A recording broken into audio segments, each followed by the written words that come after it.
Shalom, senang sekali boleh kembali menyapa sahabat-sahabat sekalian dalam program pendalaman Alkitab melalui pelajaran Sekolah Sahabat bersama dengan kami, Cornelius Media.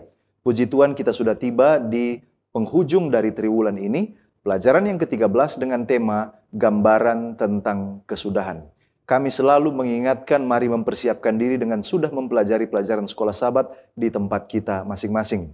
Saya Pendeta Edward Taliwongso bersama dengan Pendeta Felix Gosal akan menolong dalam pendalaman Alkitab pada kesempatan ini. Sebelum kita masuk lebih dalam, mari kita tunduk kepala dan kita berdoa. Bapa Tuhan kami, Allah yang maha baik, terpujilah Engkau Tuhan untuk kasih setiamu. Terima kasih kami boleh tiba di penghujung dari triwulan ini. Ketika kami akan belajar sekali lagi, kami mohon urapan Roh Suci Tuhan. Di dalam nama Yesus Kristus kami sudah berdoa. Amin. Program ini terbagi dalam 4 bagian. Yang pertama kita akan melihat dasar Alkitabiah pelajaran sepanjang pekan ini. Yang kedua kita mencoba menggali makna dari ayat hafalan. Yang ketiga pokok pikiran yang muncul dari pelajaran hari per hari. Dan di bagian akhir kita tiba kepada aplikasi. Mari kita lihat dasar Alkitabiah. Yang pertama ada Matius 12 ayat 38 sampai 42. Yesus menegaskan bahwa satu-satunya tanda bagi angkatan jahat ini adalah tanda Nabi Yunus menunjukkan kebangkitannya sebagai bukti ilahi. Lalu ada Yunus 3 ayat 5 sampai 10. Bangsa Nineve percaya kepada pemberitaan Yunus, mereka berpuasa, bertobat dari kejahatan mereka. Melihat pertobatan mereka, Allah menangguhkan hukuman yang mau Dia jatuhkan. Wahyu 18 ayat 4. Allah memanggil umatnya keluar dari Babel agar tidak turut serta dalam dosa-dosanya dan tidak terkena murkanya. Ini merupakan seruan pemisahan dari sistem keagamaan yang palsu. Daniel 5 ayat 1 sampai 31, Raja Belshazzar menghina Allah dengan menggunakan perkakas bait suci untuk berpesta. Lalu dia menerima penghakiman ilahi melalui tulisan misterius di dinding. Lalu ada Wahyu 16 ayat 12 sampai 19. Cawan murka Allah yang ke-6 dan ke-7 menggambarkan persiapan bagi Armageddon dan kejatuhan Babel yang besar itu. 2 Tawarik 36 ayat 22 sampai 23. Digenapinya nubuat Yeremia di mana Raja Kores dari Persia mengizinkan orang Yahudi kembali ke Yerusalem untuk membangun kembali bait Allah. Mari kita lihat di dalam konteks pelajaran Sekolah Sahabat sesuai dengan judul Kesudahan. Apa yang dimaksud dengan kesudahan? Kesudahan di sini merujuk pada akhir sejarah dunia dan dimulainya kerajaan Allah yang kekal. Hal ini ditandai oleh penghakiman ilahi dan keselamatan bagi umatnya. Ini adalah sebenarnya puncak dari rencana penebusan, di mana keputusan akhir Tuhan terhadap setiap individu dan setiap bangsa digenapi, sebagaimana itu dilambangkan melalui jatuhnya Babel, pertobatan Nineve, dan pembebasan Israel oleh Raja Kores. Apa yang akan terjadi sebelum kesudahan dan pada saat kesudahan?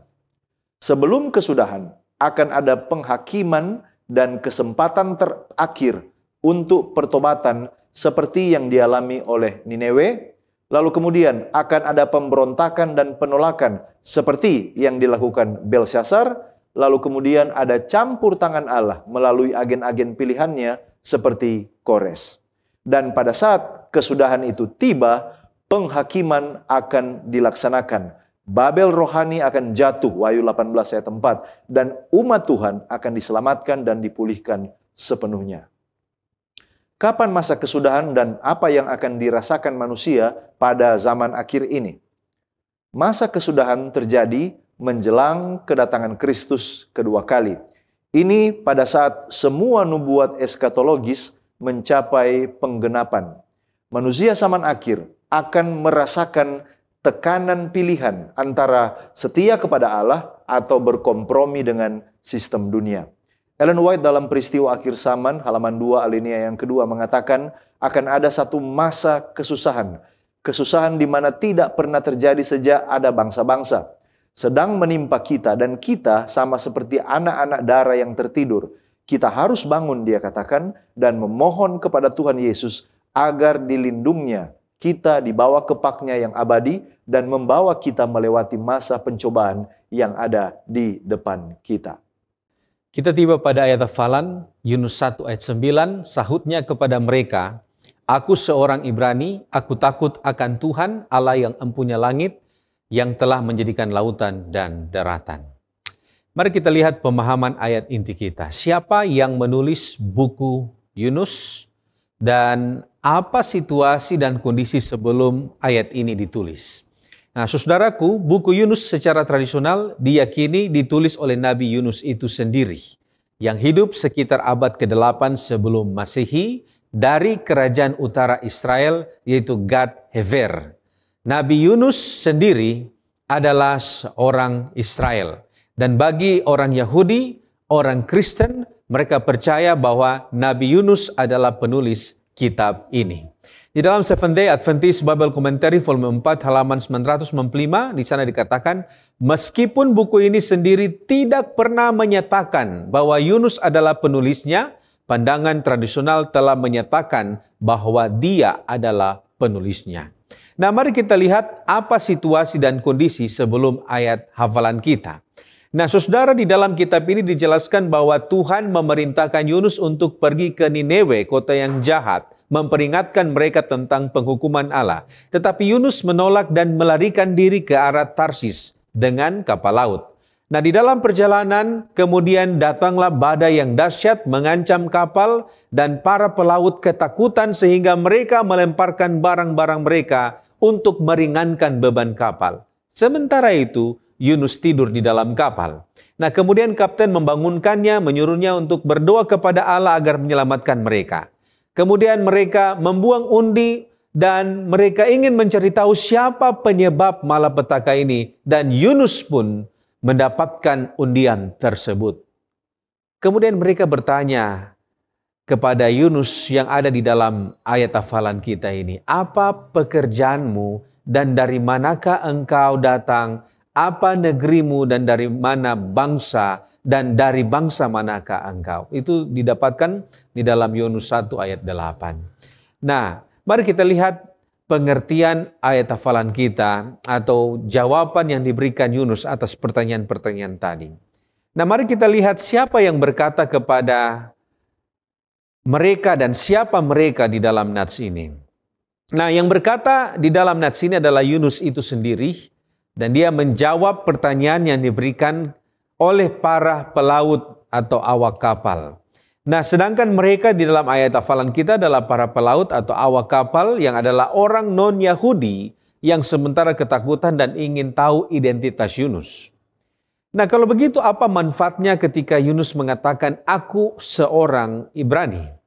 Nah, saudara, kata Ibrani ini merujuk kepada latar belakang etnis dan agama Yunus sebagai keturunan Abraham, Ishak dan Yakub, yaitu bangsa Israel. Kejadian pasal 14 ayat 13. Nah, kalau begitu apa manfaat dari pengakuan ini? Ada 4. Yang pertama, pengakuan ini menggambarkan identitas teologis, yaitu Yunus mengakui identitasnya sebagai bangsa yang berbeda dan unik.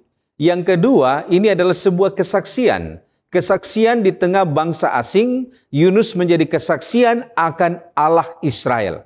Kemudian yang ketiga, menjelaskan sumber konflik atau malapetaka. Pelanggarannya terhadap Allah yang dia sembah menyebabkan badai yang sementara mereka hadapi saat itu. Dan yang keempat, Yunus sementara menegaskan kedaulatan Allah atas alam, pemilik langit dan laut, berbeda dengan dewa-dewa lokal yang sementara mereka berdoa kepada dewa-dewa tersebut. Di dalam Prophets and King halaman 266 dikatakan, pengakuan Yunus adalah kesaksian bahwa Allah Israel adalah pencipta suatu kebenaran yang memisahkan ibadah sejati dari penyembahan berhala.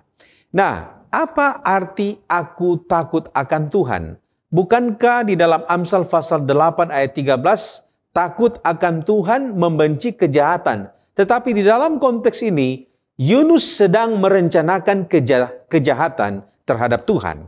Nah, saudaraku, kata takut di dalam bahasa Ibrani adalah yere. Dan di dalam konteks ini, bukan sekedar rasa takut biasa, tetapi yere adalah sebuah penghormatan, ketaatan, dan kesadaran akan otoritas ilahi.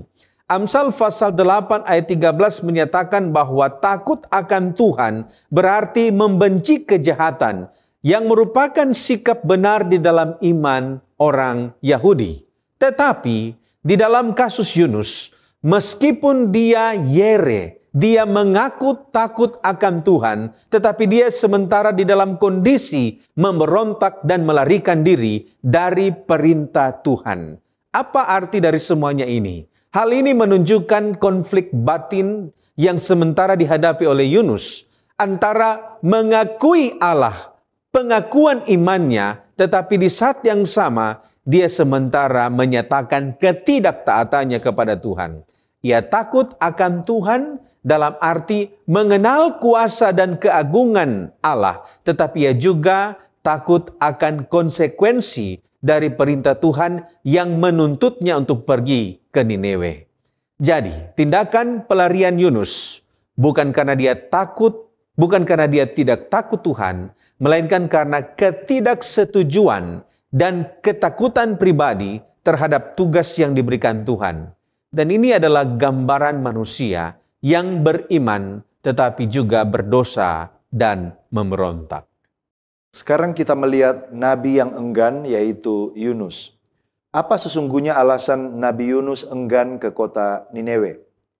Nah, Yunus enggan pergi ke Niniwe karena orang Asyur yang pada waktu itu adalah ibu kotanya adalah Niniwe, itu terkenal sangat kejam dan brutal. Sehingga dia tidak ingin menyampaikan pekabaran pertobatan kepada bangsa yang sangat dibenci oleh orang Israel. Selain itu, Yunus takut bahwa kalau mereka bertobat, Allah akan mengampuni mereka. Ini adalah hal yang tidak diinginkan karena kebencian nasionalis dan rasa keadilan yang keliru. Ellen White mengomentari hal ini dalam manuskrip 164 tahun 1897 ketika dia katakan, dalam sejarah Niniwe ada pelajaran yang harus Anda pelajari dengan cermat. Anda harus mengetahui tugas Anda kepada sesama makhluk Anda yang bodoh dan tercemar dan yang membutuhkan bantuan Anda. Dari kisah Yunus kita belajar bahwa mereka yang tidak tahu kebenaran harus dikasihi, bukannya dibenci dan diabaikan. Harus diberikan berita tentang kebenaran. Apa persamaan dan perbedaan kisah Yunus dan Yesus? Mari kita lihat paralelnya. Dua-duanya mengalami 3 hari dalam simbol kematian. Yunus dalam perut ikan, Yesus di dalam kubur. Lalu, dua-duanya membawa pesan pertobatan dan keselamatan bagi orang berdosa. Tetapi ada juga perbedaannya. Yunus berada dalam perut ikan karena dia lari dari misi. Sementara Yesus berada dalam kubur karena dia taat kepada misi untuk menanggung dosa manusia. Yunus adalah nabi yang enggan dan tidak rela mengampuni. Sementara Yesus adalah juru selamat yang rela berkorban penuh kasih kepada orang berdosa.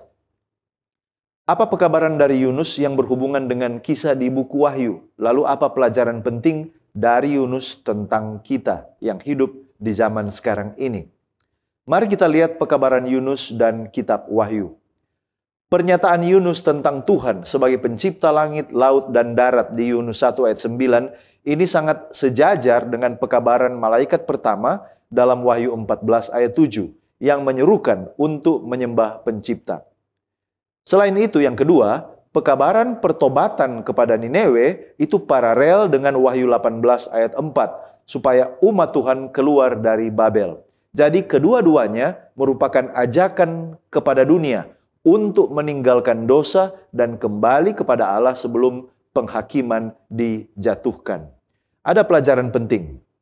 Yunus mengajarkan bahwa umat Tuhan itu dipanggil untuk menyampaikan pekabaran kebenaran bahkan kepada mereka yang tampaknya tidak layak atau berbahaya untuk dijangkau. Ellen White dalam manuskrip 164 tahun 1897 mengomentari tentang sikap Yunus pada waktu itu. Dia katakan, tetapi Yunus menyingkapkan bahwa ia tidak menghargai jiwa-jiwa di kota yang menyedihkan itu.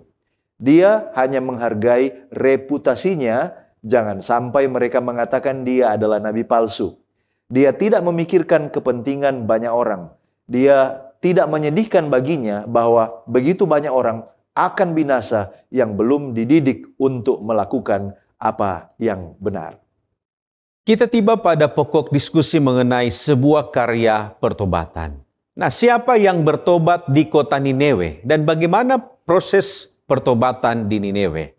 Nah, saudara, paling sedikit ada 3 kelompok atau 3 pihak yang bertobat di dalam kitab ini. Yang pertama adalah Raja Nineve. Kemungkinan raja ini adalah Raja Assyria yang bernama Adad Nirari III. Yunus pasal 3 ayat 6 mencatat bahwa raja turun dari tahtanya, meninggalkan pakaian kebesarannya, kemudian berselimut kain kabun dan duduk dalam abu.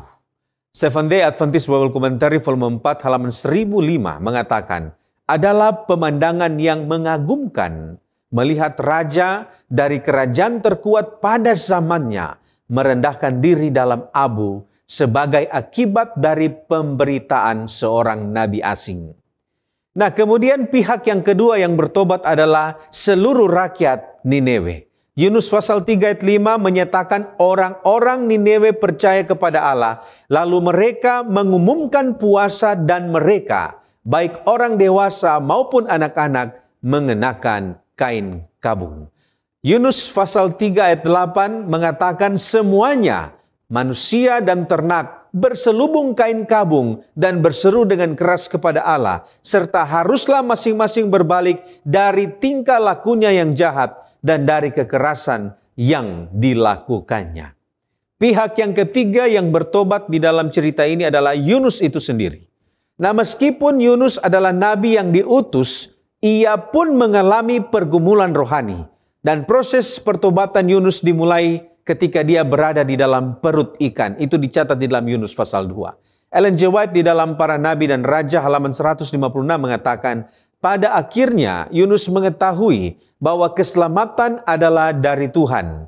Mazmur pasal 3 ayat 8. Dengan penyesalan dan pengakuan terhadap anugerah Allah yang menyelamatkan, datanglah kelepasan. Yunus dilepaskan dari kebinasaan yang sangat dalam dan telah didamparkan ke atas daratan yang kering. Tetapi saudaraku, pada akhirnya Yunus marah kepada Allah oleh karena pengampunan yang diberikan kepada bangsa Nineve. Proses ini menunjukkan bahwa Yunus pun diproses dalam pemahamannya tentang kasih dan keadilan Allah. Nah, mari kita lanjutkan. Apa nubuatan tentang Nineve yang digenapi dan yang tidak digenapi? Siapa yang bernubuat? Nah, saudara, ada beberapa nabi yang bernubuat tentang Nineve. Paling sedikit ada 3. Yang pertama adalah Yunus di abad ke-8 sebelum Masehi.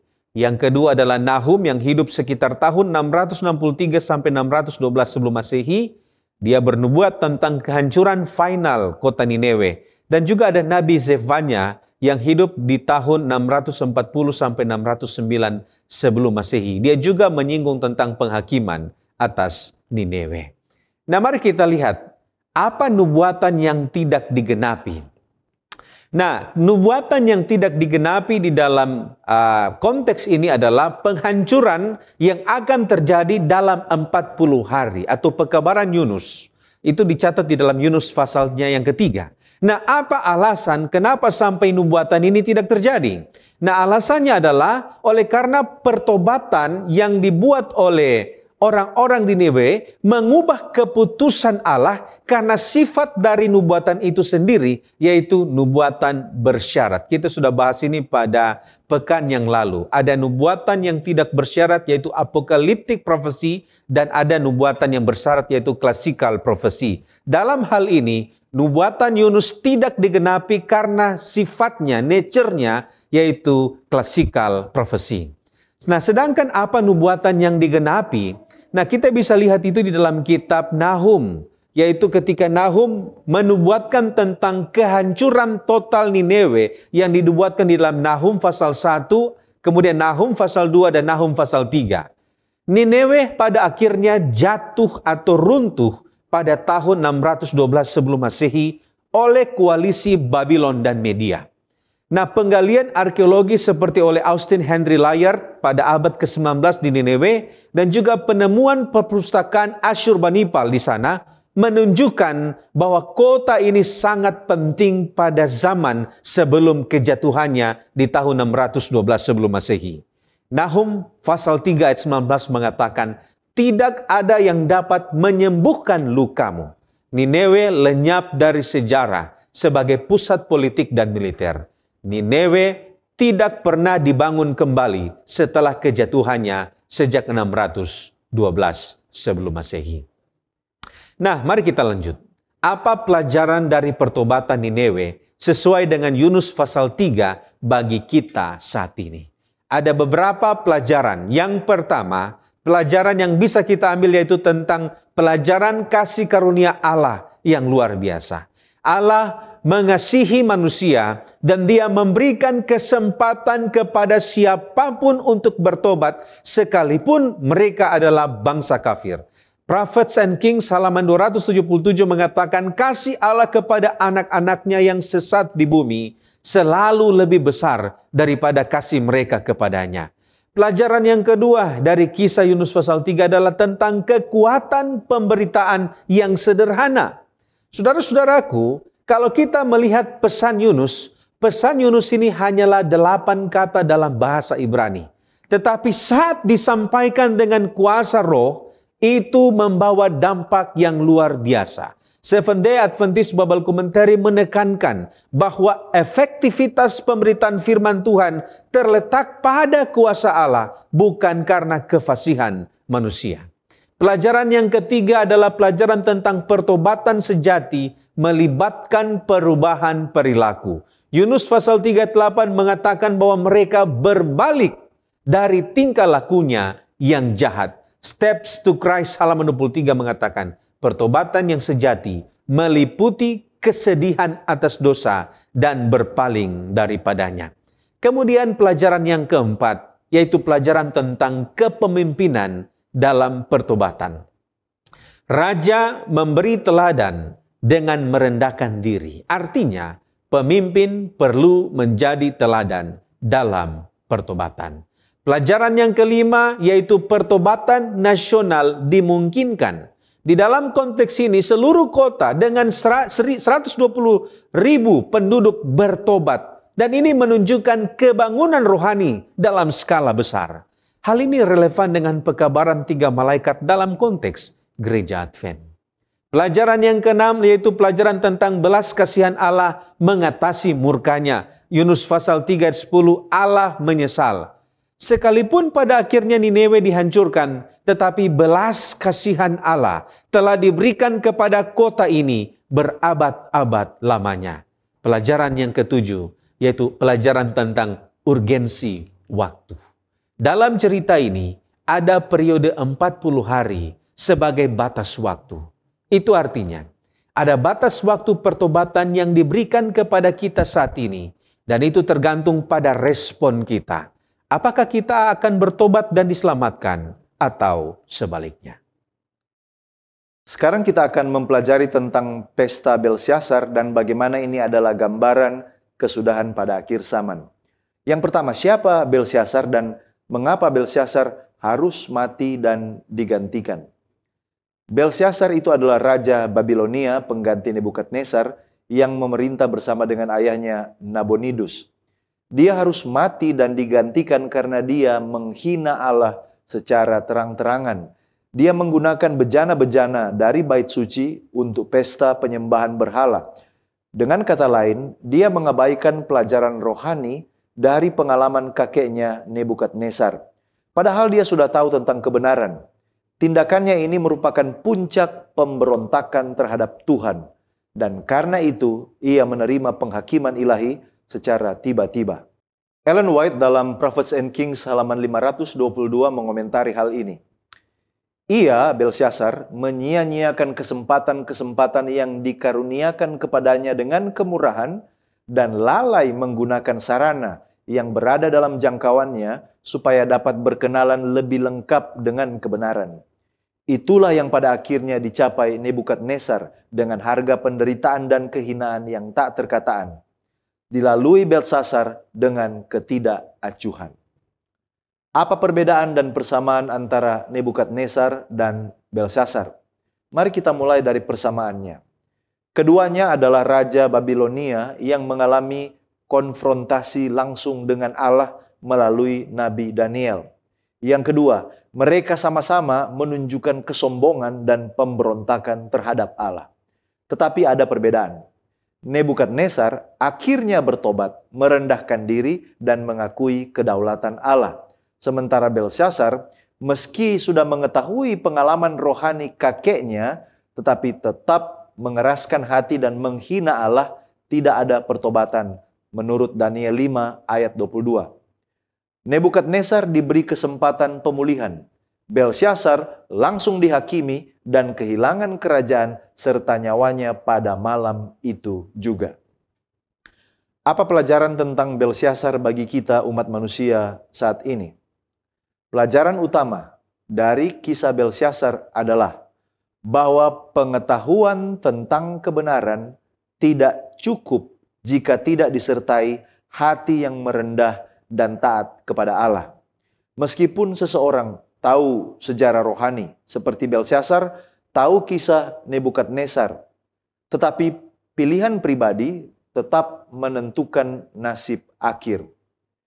Pada akhir zaman nanti, seperti Belsasar, banyak orang akan dihadapkan pada kebenaran, tetapi hanya hati yang terbuka kepada Allah yang akan merespon dan akan selamat.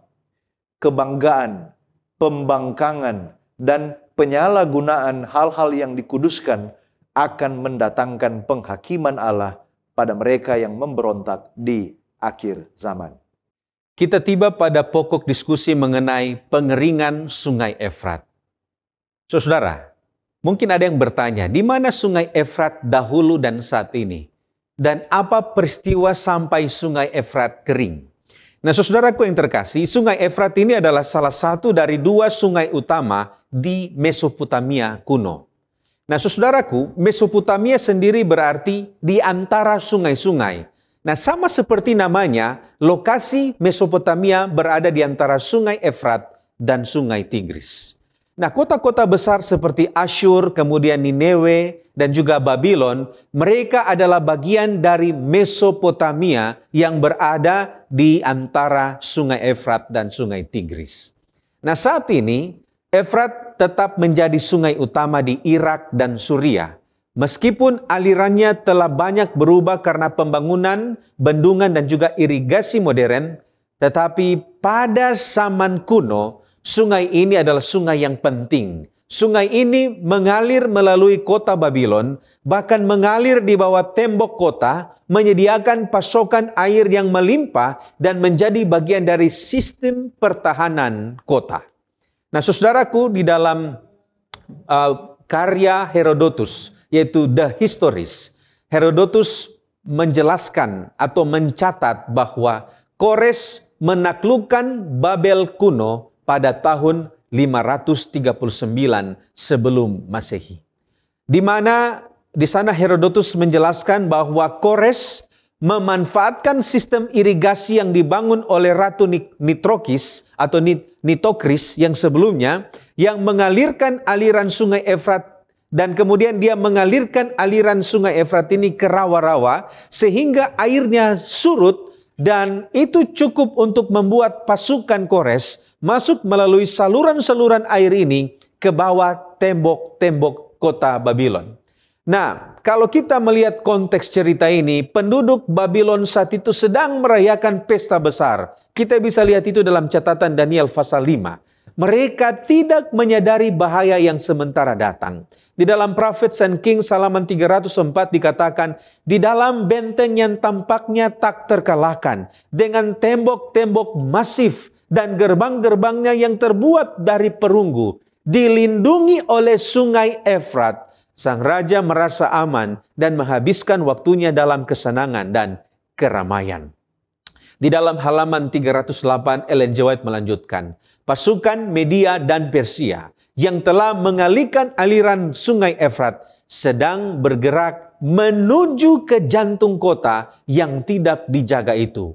Kini tentara Kores berdiri di bawah tembok-tembok istana, kota itu sudah penuh dengan serdadu-serdadu musuh.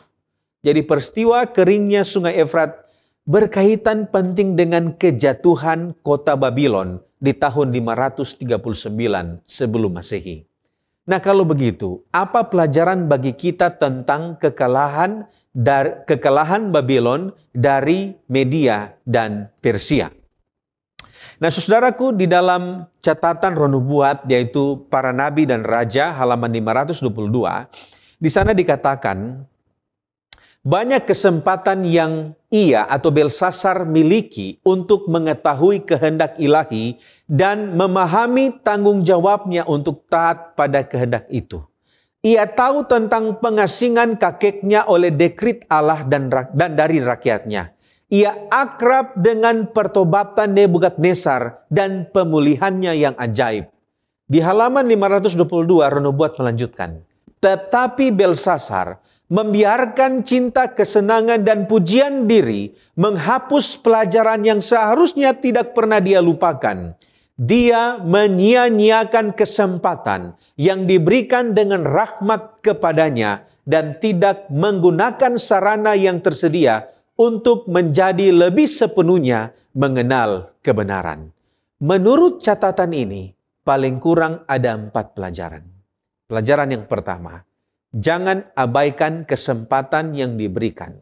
Berdoa agar kita memiliki kepekaan akan tanda-tanda yang diberikan kepada kita.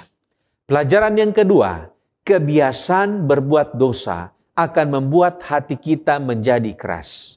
Pelajaran nomor 3, kekuasaan dan rasa nyaman bisa menjadi penghalang pertobatan.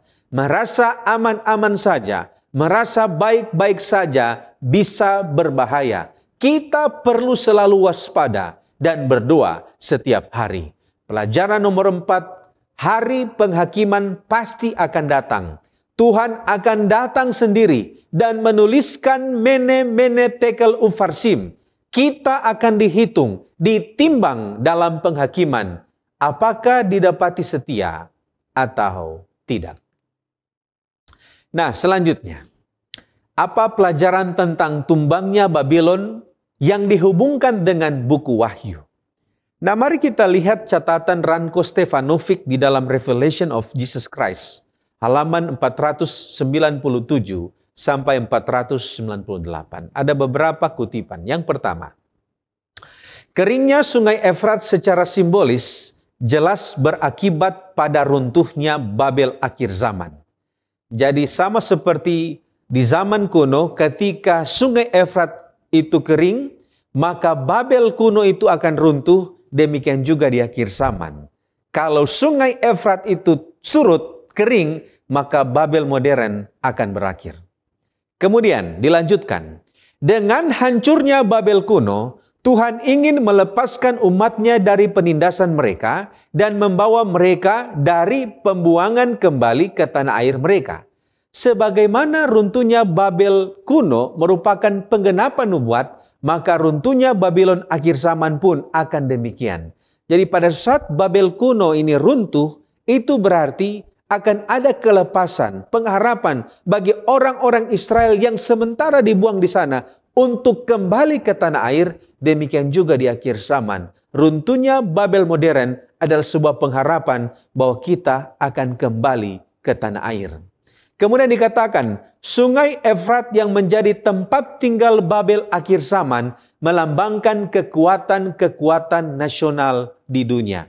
Jadi sungai itu atau air yang ada di sungai ini adalah lambang dari kekuatan nasional. Dikatakan di dalam Wahyu pasal 17 ayat 15, semua air yang telah kau lihat di mana wanita pelacur itu duduk adalah bangsa-bangsa dan rakyat banyak dan kaum dan bahasa.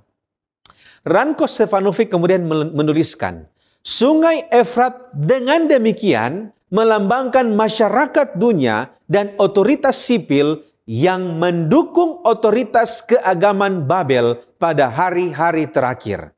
Keringnya sungai Efrat secara simbolis mengartikan bahwa kekuatan-kekuatan sekuler dan bangsa-bangsa di dunia yang mengabdi kepada Babel akhir zaman akan menarik dukungan mereka terhadap sistem keagamaan ini.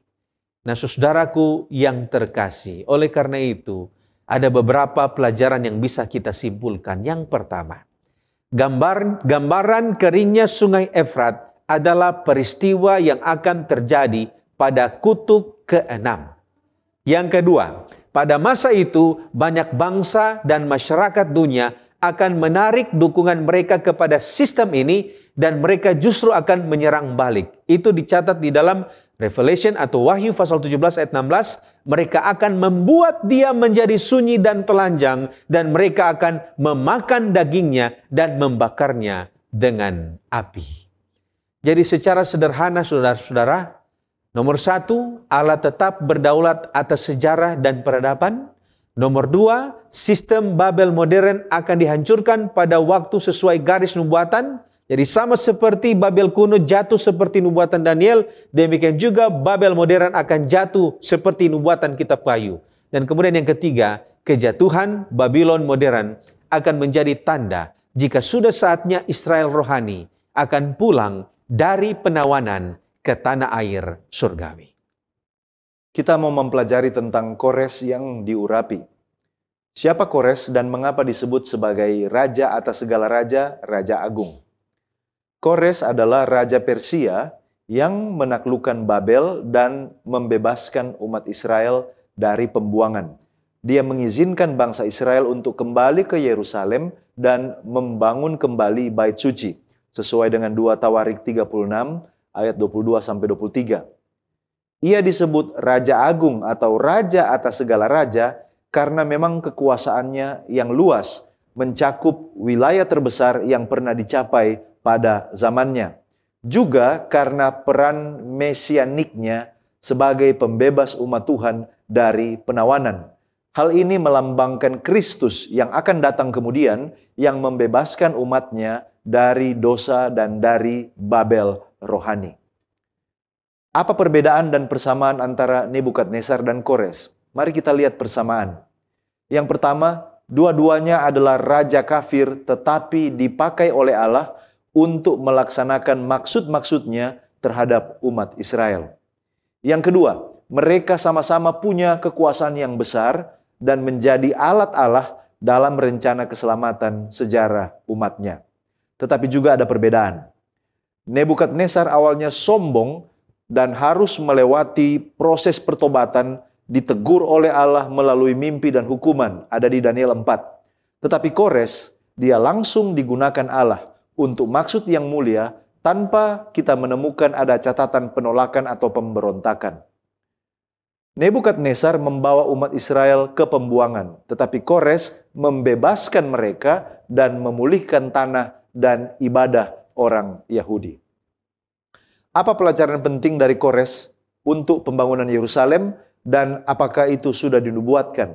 Jawabannya adalah Kores memainkan peranan yang sangat penting dalam memulihkan umat Israel ke Yerusalem dan memerintahkan pembangunan kembali bait suci. Hal ini menandai awal pemulihan ibadah sejati dan penggenapan yang sudah diucapkan oleh nubuat Nabi Yeremia. Ellen White dalam Advent Review and Sabbath Herald bulan Maret tanggal 28 1907 mengomentari tentang bagaimana Tuhan menggunakan Kores. Tuhan menggerakkan Kores sebagai agennya untuk melihat nubuat tentang dirinya dan untuk memberikan kebebasan kepada orang-orang Yahudi, dan selanjutnya Kores memberi mereka fasilitas yang diperlukan untuk membangun kembali bait Tuhan. Jadi, peran dari Kores sangat vital sebagai agen Tuhan. Pelajaran pentingnya adalah Allah dapat memakai siapa saja, bahkan penguasa kafir sekalipun, untuk memenuhi kehendak-Nya dan memulihkan umat-Nya. Ini selayaknya menjadi pengingat bagi kita bahwa dalam akhir zaman Allah tetap berdaulat. Apa yang dimaksud Matius sebagai antitipe dari Kores? Matius atau kitab Matius menggambarkan Yesus sebagai antitipe dari Kores. Karena seperti Kores membebaskan umat Israel dari Babel dan memulai pembangunan bait suci, demikian juga Yesus yang dicatat oleh Matius datang sebagai juru selamat sejati untuk membebaskan umatnya dari dosa Babel rohani dan memulai pelayanannya di bait suci sorgawi.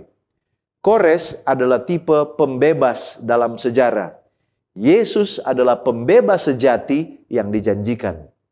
Yesus membawa pemulihan yang kekal, menuntun pada penggenapan akhir zaman. Kita tiba pada pendalaman. Dalam konteks pelajaran sekolah sahabat kita hari Jumat, apakah setiap bangsa dan negara sudah ada nubuatannya? Dan apakah peranan Allah atas setiap bangsa? Nah, saudaraku yang terkasih, nubuatan Alkitab mencatat bangsa-bangsa utama dalam sejarah yang berinteraksi langsung dengan umat Allah. Misalnya Babel, kemudian Media Persia, kemudian ada Yunani dan Roma. Dan bahkan kalau kita baca di dalam kitab Wahyu, ada Prancis pada masa revolusinya, kemudian negara superpower akhir zaman yang dikaitkan dengan Amerika ada di dalam nubuatan Alkitab. Tetapi tidak semua bangsa disebutkan secara spesifik dalam nubuatan Alkitab. Tidak semua bangsa memiliki nubuatan tertulis. Tetapi demikian, prinsip ilahi dan kedaulatannya atas bangsa-bangsa tetap sama kepada siapapun, kepada bangsa manapun. Nah, kita bisa lihat itu di dalam Yeremia pasal 18 yang menyatakan bahwa setiap bangsa berada di bawah pengawasan dan maksud Allah. Allah memberi setiap bangsa masa ujian dan keputusannya terhadap bangsa tersebut bersifat kondisional terhadap respon bangsa itu kepada kehendak Tuhan. Nah, selanjutnya, mengapa Allah dengan mudah menghukum Nineve dan kemudian menyesal dan membatalkannya? Apakah saat yang sama Allah membuat hal yang sama kepada bangsa kafir? Nah, saudaraku yang terkasih, Allah tidak mudah atau impulsif dalam menghukum, tetapi bertindak berdasarkan prinsip keadilan dan kasih. Nah, di dalam contoh kasus Nineve, hukuman itu dibatalkan karena prinsip atau pertobatan yang tulus yang ditunjukkan oleh bangsa Nineve. Prinsip ini berlaku bagi semua bangsa, termasuk juga bangsa kafir manapun yang mau bertobat. Allah menyesal bukan karena berubah-ubah, melainkan karena keputusannya bersifat responsif terhadap tindakan manusia. Pertobatan Nineve menunjukkan bahwa bangsa kafir pun dapat menerima kemurahan Allah jika mereka mau bertobat. Sekarang kita tiba kepada bagian aplikasi. Jadi, apa yang perlu kita lakukan sebagai persiapan untuk kesudahan dunia ini? Ada beberapa hal yang dapat kita lakukan. Yang pertama, rendahkanlah hati dan taat kepada kebenaran. Daniel 5 ayat 22 mengajarkan kita bahwa Belsyazar tahu kebenaran tetapi menolak bertobat. Kita harus merendahkan diri dan hidup sesuai dengan firman, bukan hanya tahu saja tetapi taat. Yang kedua, berani memberitakan kebenaran. Ada di Yunus 1 ayat 9 dan Wahyu 18 ayat 4. Sama seperti Yunus, kita dipanggil untuk memberitakan pertobatan walaupun itu tidak populer. Umat pada akhir zaman harus bersaksi tentang Allah sebagai pencipta dan mengajak orang untuk keluar dari Babel rohani. Yang ketiga, kita harus waspada terhadap tanda-tanda zaman. Matius 24 ayat 27 dan Wahyu 16 ayat 12. Ingat, Kores datang dari timur sebagai lambang Kristus yang akan datang kembali. Kita perlu peka membaca zaman dan kita perlu bersiap untuk menyambut kedatangannya. Yang keempat, kita perlu mempersiapkan hati dan karakter kita. Daniel 5 ayat 27 mengatakan bahwa Allah itu menilai hati. Masa kesudahan itu menuntut pertobatan sejati, bukan hanya ritual, tetapi dari dalam hati. Yang kelima, kita harus terlibat dalam pelayanan untuk membangun umat dan terlibat di dalam pekerjaan Tuhan. Kalau kita lihat di dalam 2 Tawarik 36 ayat 22-23, Kores itu memulihkan Yerusalem dan ibadah. Kita juga dipanggil untuk memulihkan ibadah yang benar, membangun kerohanian umat, mendukung misi gereja pada akhir zaman. Ellen White dalam Advent Review and Sabbath Herald April 26, 1892 mengatakan, waktunya tidak lama lagi ketika umat Allah akan dipanggil untuk memberikan kesaksian mereka di hadapan para penguasa bumi. Tidak ada waktu untuk kesombongan, untuk hal-hal sepele, untuk melibatkan pikiran dalam hal-hal yang tidak penting. Kita dipanggil untuk melaksanakan misi, dan ketika kita memberikan pekabaran, pada saat yang sama kita juga sementara mempersiapkan diri kita untuk waktu kesudahan itu. Bagaimana cara kita membuat Allah menyesal untuk menghukum kita? Nah, saudaraku, kata menyesal pada Allah berbeda dengan manusia. Di dalam bahasa Ibrani, kata yang diterjemahkan menyesal atau nakham berarti menghela nafas yang dalam. Nah, saudaraku yang terkasih, kata menghela atau kata nakam ini bukan penyesalan karena kesalahan, atau bukan menyesal karena tidak tahu seperti pada manusia. Secara teologis, Allah tidak pernah terkejut atau salah sangka atau salah langkah sehingga dia menyesal dalam arti manusia. Di dalam Seventh Day Adventist Bible Commentary, volume 4, halaman 1006, di sana dikatakan Allah tidak berubah. Allah sementara berbicara kepada manusia dengan menggunakan istilah-istilah yang sesuai dengan pengalaman mereka. Jadi karena bahasa kita terbatas, sehingga kita tidak dapat menggambarkan Allah itu seperti apa. Dan di sini Allah berkomunikasi dengan kita dengan menggunakan pengalaman-pengalaman yang dialami oleh manusia itu sendiri.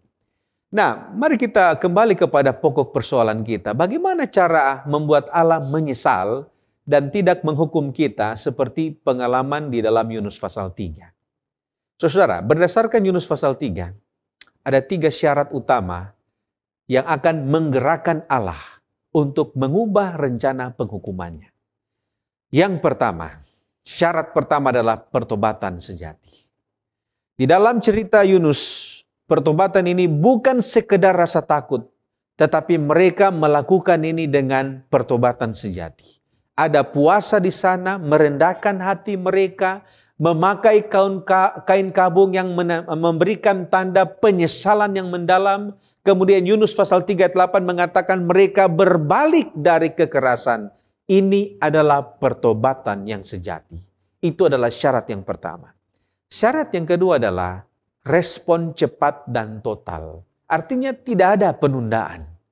Nineve bertobat sebelum 40 hari. Yunus pasal 3 ayat 4. Mereka tidak menunggu sampai hari terakhir baru bertobat. Mereka tidak mengatakan, masih ada 40 hari, nanti saya akan bertobat hari ke-39. Tapi ketika mereka mendengarkan nubuatan atau pekabaran dari Yunus, saat itu juga raja turun dari singgasana. Saat itu juga diumumkan semua rakyat sampai binatang harus melakukan perubahan.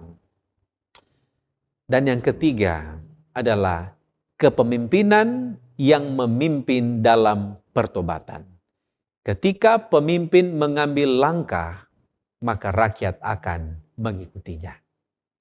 Prinsipnya tetap sama. Kalau kita baca di dalam Yehezkiel pasal 33 ayat 11, di sana kita akan mengerti. Allah mengatakan, aku tidak berkenan kepada kematian orang fasik, melainkan supaya ia bertobat dan hidup. Mari kita berdoa. Bapa kami yang bersemayam di dalam kerajaan surga, terima kasih untuk pelajaran yang indah yang kami telah dapatkan di sepanjang triwulan ini. Bahkan pada saat kami belajar pelajaran yang ke-13, kami boleh melihat gambaran yang lebih jelas tentang akhir dari masa yang telah Tuhan berikan kepada kami dan bagaimana respon kami terhadap penghakiman yang datang ini. Bantu kami Tuhan agar kami peka terhadap rencana Tuhan. Dan biarlah Tuhan kami dapat merespon panggilan Tuhan untuk bertobat, berbalik dari kejahatan, serta mengasihi Tuhan yang sudah lebih dahulu mengasihi kami. Inilah doa kami. Terima kasih. Kami berdoa di dalam nama Yesus, yang adalah Tuhan dan Juru Selamat kami. Amin.